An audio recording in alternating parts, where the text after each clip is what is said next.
Hello बच्चों, कैसे हो आप लोग। आई होप सब लोग बढ़िया होंगे। मैं हूं मानस और आपका स्वागत करता हूं जेआर ट्यूटोरियल्स में। कविता सीरीज हमारी स्टार्ट है। ऑलरेडी अपने 3 वीडियो बन चुके हैं, 3 लेक्चर हो चुके हैं, जहां पे मैंने 2 दिवस, औक्षण और रंग मजेचे रंग उद्याचे ये 3 कविता कवर कर चुका हूँ। आज हमारी वीडियो नंबर लेक्चर नंबर 4 लेके आया हूँ। सब लोग रेडी हो जाओ, जहाँ पे मैं कवर करने वाला हूँ पोएम नंबर 4, हिरवगार झाडासारखं। तो चलो बच्चों, बिना कोई टाइम वेस्ट करते पोएम की ओर बढ़ते हैं। तो पोएम है अपनी हिरवगार झाडासारखं। तो जैसे कि मैं हिंदी में भी एक्सप्लेन करने का ट्राई करूँगा। मराठी में तो करता ही हूँ। कमेंट में आते हैं 2-3 बहुत से बच्चों के कमेंट आते हैं हिंदी में भी, सर थोड़ा एक्सप्लेन करने का ट्राई करो। तो मैं ट्राई करने का पूरा प्रयास करूँगा। तो चलो, कवि कौन है अपना? कवि है जॉर्ज लोपेस। जॉर्ज लोपेस ने यह कविता पोएम लिखी है। तो पोएम क्या है देखो की झाड बसते ध्यानस्थ ऋषी सारखं, मौन व्रत धारण करून तपश्चर्या करतं। क्या बोला है कवि ने फर्स्ट लाइन पे? झाड बसते ध्यानस्थ ऋषी सारखं मौन व्रत धारण करून। ऋषी सारखं म्हणजे काय? ऋषीचं वैशिष्ट्य काय है? ऋषि क्या करता है? ऋषि एक जगह पे बैठा रहता है और तपस्या तप करता रहता है। वैसे ही कवि ने ये लाइन में भी बोला है कि झाड़ भी ऋषि जैसा ही है कि कौन सी भी समस्या है, जैसे कि धूप आए, बारिश आए, कुछ भी आए, वो अपनी तपस्या चालू रखता है, वो वैसे ही खड़ा रहता है एक जगह पे। तर झाड झाड काय बोलतो की कवी जॉर्ज लोपिस काय बोलतो झाडाबद्दल? तर की झाड हा ऋषीसारखा आहे। ऋषी कसं एक जागेवर सतत तपस्या करत राहतो, किती समस्या आल्या, किती काही प्रॉब्लेम आले तरी तो हटत नाही, तो एक जागेवर तसंच तप करत बसत राहतो। तसंच झाडाला पण किती ऊन आलं, किती वारा आला, किती पाऊस आला, तरी पण तो कोणत्याही गोष्टीची तक्रार करत नाही, तो एका जागेवर आपला उभा राहतो। बघा काय बोलतोय की ऋषी जसं शांत बसून तप करतो, तसंच झाडही वर्षानुवर्षे एकाच जागी उभा राहून ऊन वारा पाऊस वारा सगळं सहन करतो, तरीही कधीच बोलत नाही, कधी तरी काहीच तक्रार करत नाही तो। हे फर्स्ट लाईनमधून कवी जॉर्ज लोपिस आपल्याला सांगतात। तर जॉर्ज लोपिसने ही कविता झाडावर लिहिली आहे, झाडाचं महत्त्व सांगितलेले आहे की झाडांनी आणि झाडापासून आपल्याला, निसर्गापासून आपल्याला काय शिकवण भेटेल हे या कवितेमधून सांगितलेले आहे। हे का? आपल्याला पहिले तर कविता कशावर आधारित आहे, कोणत्या गोष्टीवर कवीने कोणत्या गोष्टीचा उल्लेख केलाय ते आपल्याला जेव्हा समजतो, त्यानंतर आपण अधिकरित्या ती कविता समजून घेतो, आपण अधिकरित्या त्या कवितेबद्दल लिहू शकतो। त्यामुळे हे जाणणं खूप इम्पॉर्टंट आहे। सेकंड लाईनीमध्ये काय लिहितो कवी? पक्षी झाडांचे कुणीच नसतात, तरीही झाड त्यांचं असतं। काय बोलतो की पक्षी झाडाचं कोणीच नसतो, म्हणजे झाडाचा पक्षी नातेवाईक नसतो कि कोण रिलेटिव्ह नसतो कि काही त्यांचे रक्तासारखे नाते नसतात।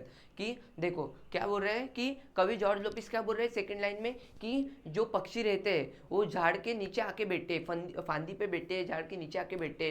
वो कोई भी झाड़ के पेड़ के कोई रिश्तेदार नहीं रहते, कोई रिलेटिव नहीं रहते, कोई उनका कोई नातेवाईक नहीं रहता, फिर भी वो आके बैठते, फिर भी झाड़ उनको सहारा देता है, उनको सुरक्षित रखता है। वही सेकेंड लाइन में बोला है कि पक्षी झाडाचे कोणीच नसतात, पक्षी झाडाचे कोणीच नसतात, तरी झाड त्यांना आसरा सुरक्षितता देतो। यामध्ये झाडाचे काय निस्वार्थ प्रेम कवीने या लाईनमधून सांगितले आहे। झाड हा निस्वार्थ प्रेम दाखवतो, कोणाबद्दल? पक्षीबद्दल, माणसांबद्दल, सगळ्यांबद्दल निस्वार्थ प्रेम दाखवतो, त्यांना आसरा देतो, त्यांना सुरक्षितता देतो। थर्ड लाईनमध्ये काय बोलतो कवी की मुळावर घाव घातला तरी झाड मुकाट सहन करते, मुळावर घाव घातला तरी झाड मुकाट सहन करते। मूलावर घाव घातला म्हणजे काय कि झाड़ का जो मूल रहता है वो वही उनका अस्तित्व रहता है, उनपे भी हम लोग घाव करते, उनपे भी घाव करते, फिर भी वो सहन करते। मुकाट मतलब गपचूप, शांतते, शांतपणे। मुकाट म्हणजे काय? शांतपणे, गपचूप, शांतपणे किंवा गपचूप। गपचूप झाड सहन करते, शांतपणे गपचूप झाड सहन करते, कोणालाही काही तक्रार करत नाही झाड। हे बघा, झाडाच्या मुळावर झाडाच्या मुळावर घाव घातला म्हणजे त्यांच्या अस्तित्वावरच घाव घातला ना, की झाडाची मुळे एकदा गेली तर झाड टिकत नाही। मग तेच झाडाच्या मुळावर घाव घातला तरी ते काहीच प्रतिक्रिया देत नाही, काहीच कोणाला तक्रार करत नाही, शांतपणे मुकाटपणे ते सहन करत राहतात। फोर्थ लाइन मध्ये कवी काय बोलतो की झाडाच्या पानावरून काय? झाडाच्या पानावरून वहीच्या पानावर, झाडाच्या पानावरून वहीच्या पानावर अलगद उतरतात दव्यांचे टपोरे थेंब। यामध्ये काय बोलतात की झाड हा वाऱ्यास, झाडांच्या फांद्या या वारा जेव्हा येतो तेव्हा हलतात आणि आपल्यासाठी ऑक्सिजन निर्माण करतात. ह्याचाच म्हणून माणूस श्वास घेऊन म्हणजे माणसं त्याचाच ऑक्सिजन म्हणजे श्वास घेतो आणि काय उतरवतो, पानांवर उतरतो म्हणजे काय, इथे कवीने अर्थ काय घेतलाय की पानांवर उतरतो म्हणजे झाडापासूनच वही बनतात. त्याच वहीवर आपण काय घेतो, शिक्षण घेतो, आपले विचार मांडतो. आपण आपल्या ज्याबद्दल आपल्याला जे विचार येते ते आपण वहीवर लिहितो आणि आपण लेखन करतो. हेच झाड आपल्याला सांगते. एक मिनिट. ओके. तर काय बोलतो आपल्याला कवी जॉर्ज लोपिस काय बोलतो की झाडांची पाने हे वाऱ्याबरोबर हलतात आणि ऑक्सिजन देतात. काय बोलतो कवी की झाडांची पाने वाऱ्याबरोबर हलतात आणि ऑक्सिजन देतात. तोच श्वास माणसाच्या वहीच्या पानावर, याचा अर्थ काय, तोच श्वास माणसाच्या वहीच्या पानावर म्हणजे काय की त्याच वह्यांचा उपयोग करून आपण शिक्षण घेतो, आपले विचार आपण लिहितो त्याच पानांवर आणि आपण लेखन पण त्याच पानांवर करतो. हे जॉर्ज लोपिस या लाईनमध्ये सांगते. 5th लाईनमध्ये काय बोलतो कवी की झाडांकडे टक लावून पाहिले तर शरीरभर विरघळतो हिरवा रंग, रक्त होते क्षणभर हिरवेगार. झाडांकडे टक लावून पाहिले तर काय होते, शरीरभर विरघळतो हिरवा रंग. म्हणजे शरीरामध्ये हिरवा रंग येतो की नाही, तर काय बोलतो की या हिरवगार दृश्याकडे बघून मनाला काय होते, प्रसन्न होते. मनाला कसं होते, प्रसन्न होते. बघा, झाडाची हिरवळ मनाला प्रसन्न करते.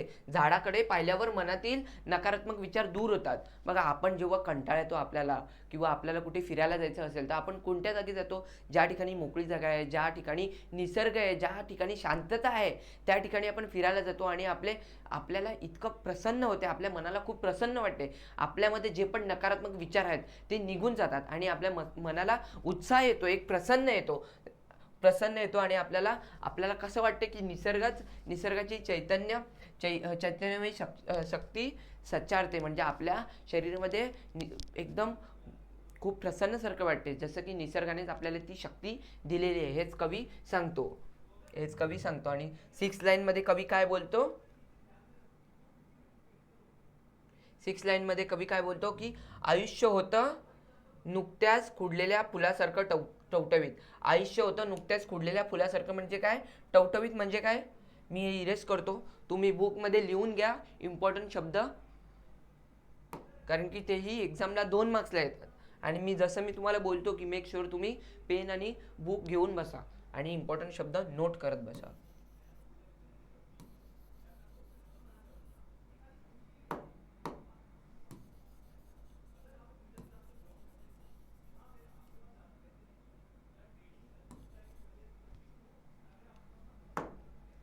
बघा, वैश्य होतं नुकत्याच खोडलेल्या फुलासारखं टवटवीत म्हणजे काय, जेव्हा फूल बहरते तेव्हा ते कसं टवटवीत दिसते, खूप मोठं दिसते, मस्त फुललेलं दिसते. तसंच जेव्हा आपण फुलासारखं, जेव्हा निसर्गाला आपण बघा काय बोलतोय, तसंच आपलं जीवन ही उत्साह आहे माणसाच्या हयांचं आणि सुंदर होते. झाडामुळे काय होते, जे दृश्य बघून जे फुललेले असते, जे फुलं असतात जसे टवटवीत, तसेच निसर्गाचे जे अनेक सुंदर दृश्य बघून माणसाचे जीवन ही सुंदर होते, उत्साही होते आणि माणसाचे जीवनामध्ये एक आनंद होतो. माणूस ही फुलासारखं टवटवीत जीवन आनंदी जगतो. त्याच्याही जीवनात जीवन त्याचे प्रसन्न होते. हेच आपण 6व्या लाईनमध्ये आपल्याला कवी जॉर्ज लोपिस सांगतो. 7व्या लाईनमध्ये काय बोलतात कवी जॉर्ज लोपिस, काय बोलतो की झाडाचे भाऊ सरसावलेले असतात मुसाफिरांना कवेत घेण्यासाठी, पान झडीनंतर झाड. हे बघा, 6वी लाईन काय आहे, झाडाचे भाऊ सरसावलेले असतात मुसाफिरांना कवेत घेण्यासाठी. झाडाचे भाऊ सरसावलेले असतात म्हणजे काय, भाऊ म्हणजे काय, हात. झाडाचे भाऊ म्हणजे हात, मिनिंग काय, भाऊचा म्हणजे हात. पण इथे कवीने काय मिनिंग घेतलंय की झाडांचे जे भाऊ म्हणजे झाडांचे भाऊ काय आहेत, झाडांचे भाऊ आहेत फांद्या, जे फांद्या आहेत सरसावलेल्या फांद्याचे मुसाफिर म्हणजे काय, थकलेली असलेली माणसं. काय, थकलेली असलेली माणसं.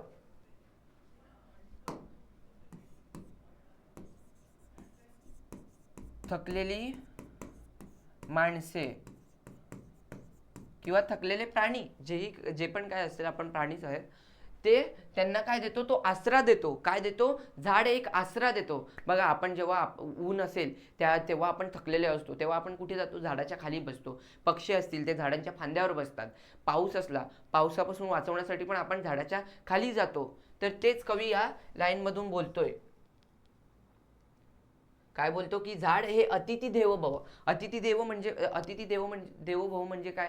की जे पण कोणी बिन विचारता येतो त्यांना आपण सहारा देतो. क्या बोल रहा है? ये लाइन से क्या बोल रहा है कवि? कि झाड़ के जो बाहु है, झाड़ के बाहु मतलब क्या है? पेड़ के जो बाहु मतलब झाड़ के फांदे है, उन पे कोई भी आके पक्षी बैठता है, जैसे कि और उनके नीचे कोई भी आदमी जो थका हुआ होता है वो आके बैठता है, फिर भी वो झाड़ पेड़ उनको सहारा देता है, उनको सुरक्षित रखता है. वो कोई भी उनसे कोई उम्मीद नहीं रखता कि हम लोग को फिर से उसका कुछ बैक चाहिए. देखो, वृत्तीच्या आहे त्याच्या फांद्या म्हणजे जणू पसरलेले हात आहेत. येणाऱ्या जाणाऱ्या थकलेल्या प्रवाशांना सावली देण्यासाठी नेहमी तयार असतात. ऑलवेज वो हेल्प करने के लिए रेडी रहता है. किसी के भी पक्षी हो, प्राणी हो या आदमी हो, किसी की भी हेल्प करने के लिए पेड़ सदैव तत्पर रहता है, सदैव रेडी रहता है. वही बोला है. उसके अगले लाइन में क्या बोला है? कवी क्या बोलतो आहे जॉर्ज लोपिस की पान झडणीनंतर झाड पुन्हा नवीन वस्त्र धारण करतं, नव्या नवरीसारखं. पान झडणीनंतर म्हणजे काय? की जेव्हा झाडाची पानं जातात, जब जब पेड़ के जो पान है वो जाते हैं, तब क्या होता है? वो फिर से अपने ऊपर फिर से वो फांदी आता है, फिर से पूरा झाड़ होता है नहीं. वही बोला है कि जॉर्ज क्या बोला है कि पान गलती झाली, मतलब जब वो सब जब पेड़ से सब पान जाते हैं तब भी वो हार नहीं मानता, वो फिर से नए से पान उगाता है. क्या बोलता है? पान गळती झाली तरी झाड खचून जात नाही. कठीण काळानंतर जेव्हा नवीन पालवी फुटते, जब नया आता है पालवी येऊन, तब झाड एखाद्या नव्या नवरीप्रमाणे नटलेलं आणि सुंदर दिसते. तेव्हा तब पेड़ कैसा दिखता है? जब उस पे बहुत ऐसा खिला हुआ रहता है पेड़, जब पूरे पेड़ पे पान रहते तब पेड़ कैसे मस्त दिखता है, सुंदर दिखता है, एकदम खिला खिला दिखता है. वही बोल रहा है की पान गळती झाली तरी झाड हार नाही मानत. तो हार नाही मानत, नव्याने वस्त्र धारण करतो. म्हणजे काय? नव्याने त्याची पानांची सुरुवात तो करतो आणि तो हार नाही मानत आणि नवीन पूर्ण पान धारण करतो. जसं की नवीन नवरी कशी नटलेली असते, सुंदर असते, तसंच जणू काही. नेक्स्ट लाईन मध्ये कवी काय बोलतो की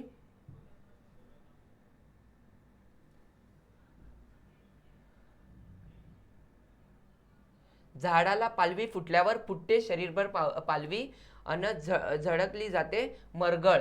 मरगळ म्हणजे काय? मरगळचं मिनिंग आहे नैराश्य, आळस. काय? आळस, आळशी. बघा इथे काय कवी बोलतो? इथे कवी बोलतो की निसर्गातील पालवी पाहून माणसाला खूप आनंद होतो. मनातील शरीराचा आनंद, जो आळस आहे तो निघून जातो आणि त्याला नवीन कार्य करण्याची क्षमता येते. त्याच्याकडे नवीन कार्य करण्याची क्षमता येते. त्याच्यातला जो नकारात्मक थॉट आहेत ते निघून जातात. त्याच्यातली आळस हा दूर होतो आणि मनात नवीन आशा निर्माण होते. हेच कवीने या लाईनीमधून सांगितलेलं आहे. नेक्स्ट लाईनमध्ये कवी काय बोलतो की पक्ष्यांच्या मंजूळ नादात झाडांचंही जीवनाचं एक संथ गाणं दडलेलं असतं. काय? पक्ष्यांच्या मंजूळ नादात झाडांचंही जीवनाचं एक संथ गाणं दडलेलं असतं. म्हणजे काय? की झाड कधी आपल्याशी बोलू नाही शकत. झाड कधी बोलू शकतो की नाही, पण जेव्हा पक्षी त्याच्यावर जातात, पक्ष्यांचा खूप चिवचिवाट येतो, तेव्हा आपल्याला समजतं की झाड हे खूप भरलेलं आहे, निसर्गात झाड खूप भरलेलं आहे एकदम. तेच कवी बोलतोय की जेव्हा झाडाला खूप पालवी फुटलेली असते, तो स्वतः बोलू नाही शकत, पण काय करतो? पक्ष्यांच्या चिवचिवाटून झाड जणू आपले आनंद सांगत असतो की माझ्या जीवनात खूप आनंद आहे. एवढे पक्षी माझ्यावर येतात. का येतात? की कारण की मी खूप फुललेलो आहे, माझ्याकडे खूप पानं आहेत, माझ्याकडे खूप पूर्ण झाड फुललेलं आहे. तेच बोलतोय की पक्षी जेव्हा माझ्या झाडावर येऊन बसतात, त्यांच्या चिवचिवाट बघून जणी काही त्यांच्या आनंद जीवनगान गात असते. नेक्स्ट लाईन मध्ये कवी जॉर्ज लोपिस काय बोलतो की हसावं कसं सळसळत्या पानासारखं, मुळावं मुरावं कसं तर झाडासारखं घट्ट पाय रोवीत, हसावं कसं तर सळसळत्या पानासारखं. पान कसं असतंय, हलत राहते ना, सळसळतं म्हणजे काय, एकदम कधीही वारा आला तेव्हा तो हलत राहतो. तेच बोलतो झाड की हसावं कसं सळसळत्या पानासारखं. तो संदेश देतोय आपल्याला माणसांना की कधीही आपण किती किती दुःख आलं तरी पण हार नाही मानायची, आपण आनंदित राहायचं. जसं की सळसळत्या पानासारखं आपण आनंदी राहायचं. मुळावं मुरावं कसं तर झाडासारखं घट्ट पाय रोवीत. मुळावं मुरावं कसं तर कसं, जेव्हा झाडाची पानगळती होते, जेव्हा झाडाची पानगळती होते तर तो खचून नाही जात, तो नव्याने नव्याने पानं उगवायला सुरुवात करतो आणि तो पूर्ण परत पाने उगून स्वतःला पूर्ण निर्माण करतो. तो हार नाही मानत. बघा, माणसाने झाडाच्या पानासारखं मन मोकळे हसले पाहिजे, झाडाच्या पानासारखं मन मोकळं हसलं पाहिजे आणि संकटात डगमगून न जाता स्वतःच्या तत्वावर झाडाच्या मुळांसारखे घट्ट उभे राहिले पाहिजे. काय, झाड कसं उभं राहतो जेव्हा त्याची पानगळती होते तरी तो हार नाही मानत, तसेच माणसाला संदेश दिला जातो, तुमच्याकडे काही समस्या आली तरी तुम्ही हार नाही मानली पाहिजे. तुम्ही त्याला सामोरे गेले पाहिजे आणि ती हारला आपण सामोरे जाऊन आपण त्याचा सामना केला पाहिजे. हे झाड आपल्याला या लाईनीमधून सांगतोय. म्हणजे कवी जॉर्ज लोपिस सांगतोय झाडामार्फत. आणि शेवटच्या लाईनीमध्ये काय करतो जॉर्ज लोपिस सांगतोय की रोजचं चिंतन करावं कसं तर झाडासारखं. रोजचं चिंतन करावं कसं तर झाडासारखं म्हणजे काय, जीवन हे झाडासारखे समृद्ध आपण केले पाहिजे. झाड बघा परोपकारी आहे, झाड आपल्याकडून काय अपेक्षा नाही करत, झाड आपल्याकडून काय अपेक्षा नाही करत, पण तो आपल्याला खूप काही देतो. आपल्याला फ्रूट्स देतो, आपल्याला सावली देतो, आपल्याला बरंच काही देतो, आपल्याला वही देतो.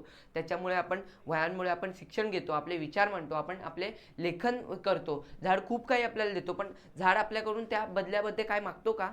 नाहीतर आपण बघा एखाद्याला काही पैसे दिले तर आपण परत मागतो, आणि आपण एखाद्याला काही मदत केली तर आपल्याकडे काय भावना असते की मी याची मदत केली पण त्यांनी पण माझी मदत केली पाहिजे, हीच आपल्याकडे अपेक्षा असते. पण झाडाकडे अशी काही अपेक्षा नसते, तो देत राहतो पण कधी घेत नाही. बघा, जीवन हे झाडासारखे समृद्ध व परोपकारी असावे. झाड जसे शांतपणे चिंतन करतो, उभे असते, तसंच आपणही अर्थमूल होऊन जीवनाचा विचार करावा. हाच संदेश आपल्याला कवी जॉर्ज लुपिस या कवितेमार्फत देतोय. तर हे झालंय तुमचं जी पण कविता आहे त्याचं मी पूर्ण एक एक लाईनीची तुम्हाला एक्सप्लेन केली, त्याचं काय मिनिंग आहे कवितेचं ते सांगितलं. आता आपण कवितेचा विषय काय आहे ते बघूया. आपण हे का बघतो तुम्हाला माहिती आहे, 3 व्हिडिओमध्ये मी सतत सांगतो, सतत शब्दाचे मिनिंग सांगतो. का सांगतो ते तुम्हाला 3 व्हिडिओमध्ये सतत सांगतो की ते 2 मार्क्सला येतात. कवितेचा विषयही 2 मार्क्सचा येतो, कविता आवडण्याचे कारणही 2 मार्क्सला येतो. म्हणून मी प्रत्येक व्हिडिओमध्ये मी तुम्हाला रिमाइंडर देत असतो, कारण की तुम्ही विसरून नाही गेले पाहिजे आणि तुम्ही त्याचाही सराव केला पाहिजे. बघा, कवितेचा विषय काय आहे, या कवितेचा मुख्य विषय काय आहे, कविता कशावर आहे, मी तुम्हाला एवढं काही एक्सप्लेन केलं. त्यावरून तुम्ही लिहायचं आहे की या कवितेमधून जॉर्ज लोपिस आपल्याला झाडाचे महत्त्व सांगत आहे. झाड आपल्याला एक जगण्याची झाडाने आपल्याला कवीने आपल्याला झाडामार्फत कसं जगलं पाहिजे त्याची आपल्याला महत्त्व दिलेलं आहे, ते आपल्याला सांगितलं आहे. झाडामधील सहनशीलता, निस्वार्थपणा, झाडावर कितीही हल्ले केले, त्याच्या अस्तित्वावर पण प्रश्न निर्माण केले तरी झाड हार नाही मानत तो, आणि तसेच तो निस्वार्थपणे आपल्याला वस्तू देत राहतो आणि अपेक्षेची काही अपेक्षा करत नाही की मला परत काही कोणीतरी देईल याची काही अपेक्षा करत नाही. निस्वार्थपणा आणि शांतता आणि जीवनदायी स्वभाव कवीने सांगितला आहे. संकटात न डगमगता, काय किती संकट आले तरी आपण हार न मानता त्या समस्याला सामोरे जाऊन आपण ती समस्या हँडल केली पाहिजे. हेच झाड आपल्याला सांगतोय, हेच कवी आपल्याला झाडामार्फत सांगतोय. आणि आपल्याला काय सांगतोय की जीवन हे कसं आनंददायी जगलं पाहिजे. कशासारखं, सळसळत्या पानासारखं. लक्षात ठेवा. कविता आवडण्याचे कारण काय तेच लिहायचं. तुम्हाला कविता का आवडले, मी तुम्हाला जे काही एक्सप्लेन केलं की जी कविता एक्सप्लेन केले ते तुम्हाला एकदा समजलं, तेच तुम्हाला कविता आवडण्याची आणि कविता विषय या दोन्हीमध्ये लिहायचं. सिंपल आहे. कविता का आवडली सांगायची की ही कविता जॉर्ज लोपस यांनी कविता लिहिली आहे, ही मला खूप आवडली आहे, कारण की यामध्ये जॉर्ज लोपस यांनी झाडाचे महत्त्व सांगितले आहे. झाडामार्फत माणसाने कसं जगावे याची शिकवण आपल्याला दिली आहे. अजून काय सांगितलंय त्याने की कितीही समस्या आली तरी आपण त्याला सामोरं गेले पाहिजे. आपण हार न मानता त्याला सामोरे जाऊन आपण सामोरे जाऊन त्याचा सॉल्व केली पाहिजे समस्या. आणि आपल्याला अजून काय कवी संदेश देतोय की यामध्ये माणसाने झाडासारखं संयमी, निस्वार्थ आणि सकारात्मक जीवन जगावे हा संदेश सुद्धा जॉर्ज लोपिस हे कवी कवितेमार्फत देतात. म्हणून ही कविता मला आवडली आहे. सिंपल 4 पॉईंट लिहायचे, तुम्हाला 2 मार्क्स भेटून जातील. आता कवितेमधील जे एक्झाममध्ये येऊ शकतात शब्द असे आहे. ध्यानस्थ म्हणजे काय? एकाग्र होऊन चिंतन करणे. एकाग्र होऊन चिंतन करणे. कोण करतो ध्यान? ऋषी. ऋषीसारखं ध्यान कोण करतो? झाड. सिंपल आहे. मौन व्रत कोण करतो? मौन व्रत. न बोलणे. मौन व्रत म्हणजे काय? न बोलणे. संथ म्हणजे काय? शांत. मरगळ म्हणजे आळस. हे बघा, हे पण मी तुम्हाला सांगितलेलं. मुसाफिर म्हणजे प्रवासी, जे थकलेले प्रवासी असतात, थकलेली माणसे किंवा पक्षी प्राणी, हे पण मी तुम्हाला सांगितलेलं. कवेत घेणे म्हणजे आश्रय घेणे. भाऊ सरसावणे म्हणजे हात पुढे करणे. बोलले ना, भाऊ सरसावतो. कोण भाऊ सरसावतो? भाऊचा उल्लेख काय केलाय कवीने कवितेमध्ये? भाऊ म्हणजे फांद्या, मुकाट म्हणजे गपचूप. तर इथे आपण ही कविता शिकलो. या कवितेवर मी काही क्वेश्चन पण लिहिले आहेत, पुस्तकामधलेच क्वेश्चन आहेत, तुम्ही घरी पण सराव करू शकता. पण इथे आपण बघूयात क्वेश्चन काय आहेत. कवीने झाडाला दिलेली उपमा. कवीने झाडाला कोणती उपमा दिले? कशासारखी उपमा दिले? कवितेमध्ये जायचं. कवितेमध्येच आन्सर असतात. हे बघा, आता बघा, तुम्हाला इकडे पहिल्याच लाईनीमध्ये भेटून जाईल. एकदा तुम्ही व्हिडिओ ही बघाल, तुम्हाला मी जे काही एक्सप्लेन केलं आहे, तुम्ही फक्त व्हिडिओ जरी बघाल तरी तुम्हाला एकूण एक क्वेश्चनचे आन्सर भेटतील. मीच तुम्हाला बोलतो, मी तर एवढं शिकवलं तुम्हाला, याच्यामध्येच तुम्हाला सांगेल की पहिल्या लाईनीमध्ये त्याचा आन्सर आहे. इतकं लक्षात राहिलं पाहिजे. इतक्या सोप्या रीतीने मी तुम्हाला एक्सप्लेन करून एक एक ओळीचं एक्सप्लेन करतो, तर तुम्हाला एवढं तर लक्षात राहायला पाहिजे. हे बघा, झाड बसते ध्यानस्थ ऋषीसारखं मौन व्रत. बघा, आता इथे काय आहे? कवीने झाडाला दिलेली उपमा. कवीने कोणत्या झाडाला कोणती उपमा दिली? ऋषीसारखी. सिंपल आहे, कवितेमध्येच आन्सर असते. तुम्हाला फक्त आणि फक्त त्या कवितेचा अर्थ माहीत पाहिजे. आणि अर्थ पण कसा माहीत होईल एक्सप्लेन मी तुम्हाला प्रत्येक व्हिडिओमध्ये. फक्त तुम्हाला व्हिडिओ बघायची आहे आणि घरी फक्त 1 तास फक्त सराव करायचा आहे आणि तुमच्या शब्दात ती कविता पूर्ण एक्सप्लेन करायचं तुम्ही ट्राय करायचं आहे, वहीवर लिहायचं काम करायचं आहे. बस एवढंच तुम्हाला काम आहे. तुम्हाला कोणत्याही क्वेश्चन अडणार नाही. तुम्हाला एकूण एक क्वेश्चनचे आन्सर तुम्हाला कवितेमधून कसे भेटतील आणि कवितेचा अर्थही तुम्हाला माहीत पडेल. तुमचे 8 मार्क्स कुठे, तुमचे 8 मार्क्स जाऊ शकत नाही. तुमचे 8 मार्क्स फिक्सच होणार. बघा, दुसरा काय? अलगद उतरणारे थेंब. अलगद उतरणारे थेंब कोणते आहेत? अलगद उतरणारे थेंब बघा, इथे बघा, इथे नाही. झाडांच्या पानाखालून वहीच्या पानावर अलगद उतरतात दव्यांचे टपोरे थेंब. मी तुम्हाला एक ट्रिक पण दिलेली की जिथे पण ज्या ओळीमध्ये तुम्हाला ते क्वेश्चनमधले शब्द भेटतील तिथेच आन्सर असतील. बघा, दव्यांचे टपोरे थेंब झालं. सिंपल आहे. थर्डमध्ये काय? कवीच्या मते उत्साही आयुष्य म्हणजे. कवीच्या मध्ये उत्साही आयुष्य म्हणजे काय? कवितेमध्ये जायचं, परत शोधायचं. बघा,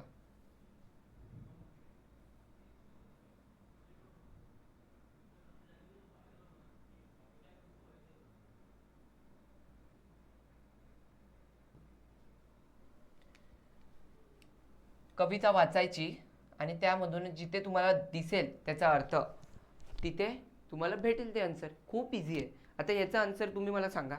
कवीच्या मते उत्साही आन्सर.